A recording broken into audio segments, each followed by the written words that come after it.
Hey, comic book community. I decided to do a short video on some of my collection. I'm a huge comic book fan, and I know everybody else out there is that's watching this video. I love CGC. I love going to conventions, and I love collecting comic books.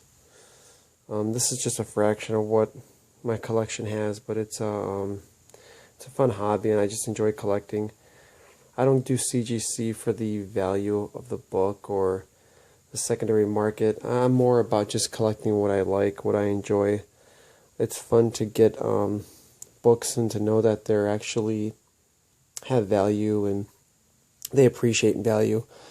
I know it's an investment too, but I look at it as just a hobby first and foremost, and just glad to know that my collection has, some value. But anyway, yeah, this is just some of my collection. I have a lot of CGC. I'm real picky when it comes to condition, and I usually try to stay within the 9.8. Everybody wants a 9.8, but that's not always the case. It's just roll the dice sometimes, and hopefully you get lucky. I do a lot of CGC, and I usually get a lot of books pressed if it helps, but it's tough. It's not easy. It's expensive too. I'm a member of the CGC, so it helps a little bit. I usually do conventions, and I save on shipping and stuff like that. But anyway, this is Captain America Annual 8. It's a Mike Zeck cover. I'm a huge Mike Zeck fan. I thought he was one of the coolest back in the 80s. I think he's the best cover artist, in my opinion, in the business. This is just an iconic book, iconic cover. Wolverine's my favorite character, so this just looks so real to me. But yeah, Mike Zeck he's a great artist. He always has been really good. And then this is obviously, Spider-Man 300, first appearance of Venom. Cover was done by Todd McFarlane. This is a 9.4. It's a restored book.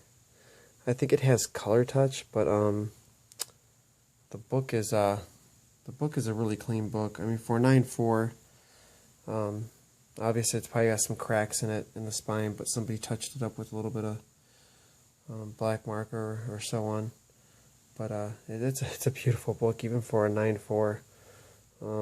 But yeah, then over here we got Marvel Premiere number 47, first Ant-Man. I had this book signed by Bob Layton back at C2E2.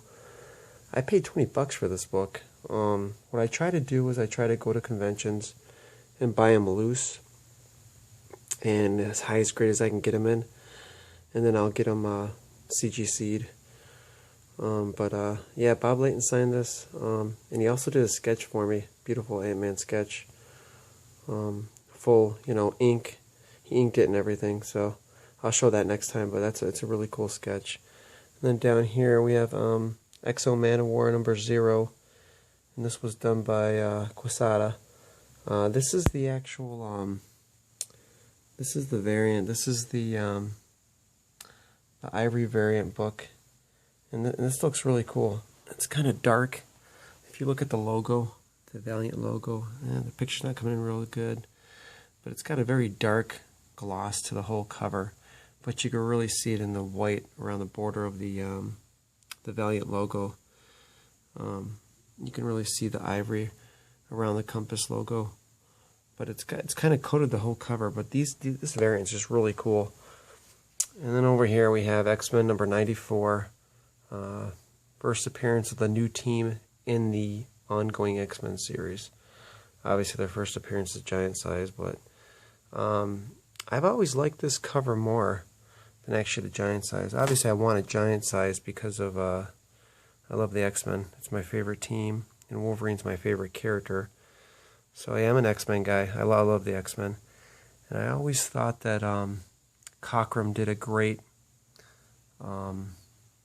he did a great Colossus. His Colossus, even his Storm.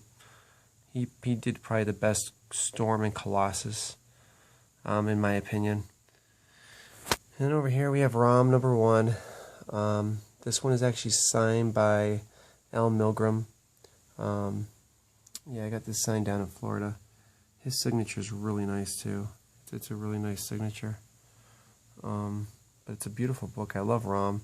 Classic cover, late bronze, 1979.